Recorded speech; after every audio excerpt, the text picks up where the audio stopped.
took a beating at the polls prior to tonight, their supporters and candidates remain upbeat as they watch the results here at the Brownstone Hotel in Raleigh.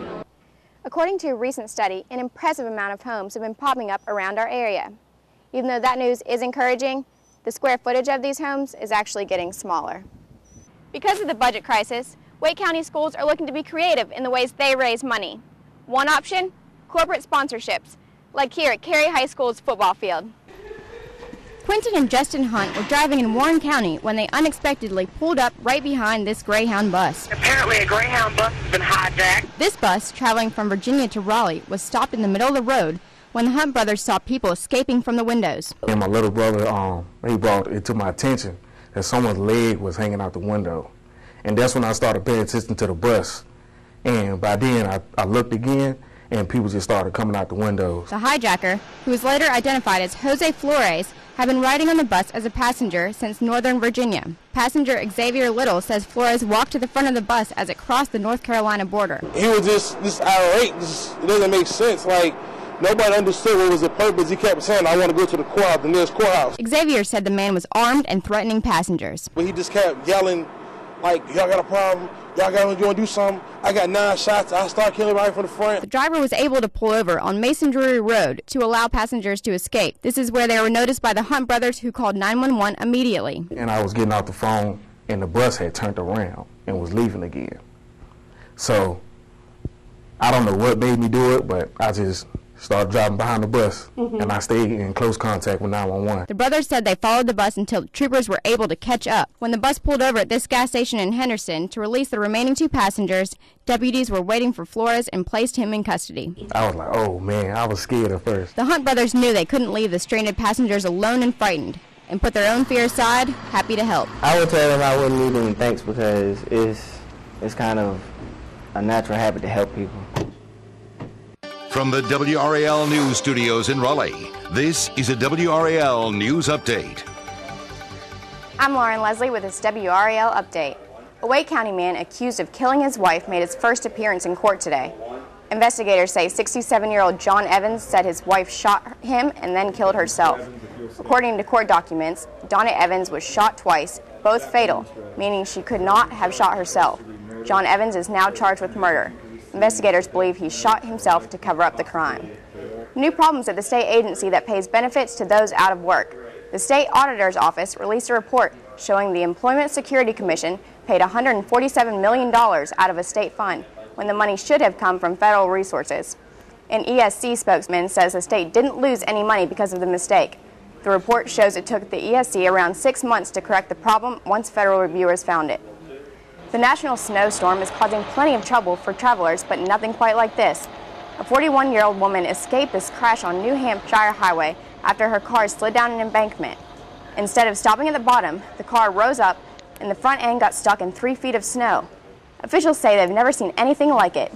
You'll find more information on these stories and all your local and national headlines at WRAL.com. Live from Raleigh, WRAL News in high definition starts right now. Good evening, I'm Lauren Leslie. The beaches of North Carolina were covered in snow today, and tonight we're tracking our chances for winter weather. We begin in Carteret County, where snow is coming down hard in Morehead City. That didn't stop people from getting out. These drivers are moving right along. And in Beaufort, the snowfall made for a beautiful scene along the water. But check out these boaters. They had enough of the cold and headed in for the day. The snow blanketed the dunes and the Outer Banks in white. Beach access trails were covered in snow. Trees at the Cape Hatteras Lighthouse Station looked like they were sprinkled with powdered sugar.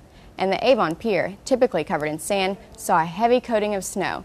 So what are our chances for that in the Triangle? Meteorologist Kim Diener is in the HD Weather Center to explain. Kim? In Cary, maintenance teams already soaked the roads with brine. Tomorrow morning, Wake County road crews will be pre-treating major interstates and highways.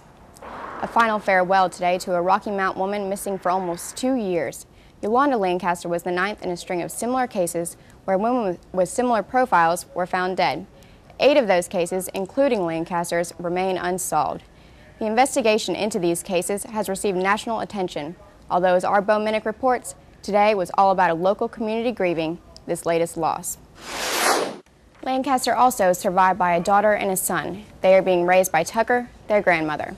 Halifax County deputies are looking for 2 men wanted for a deadly home invasion.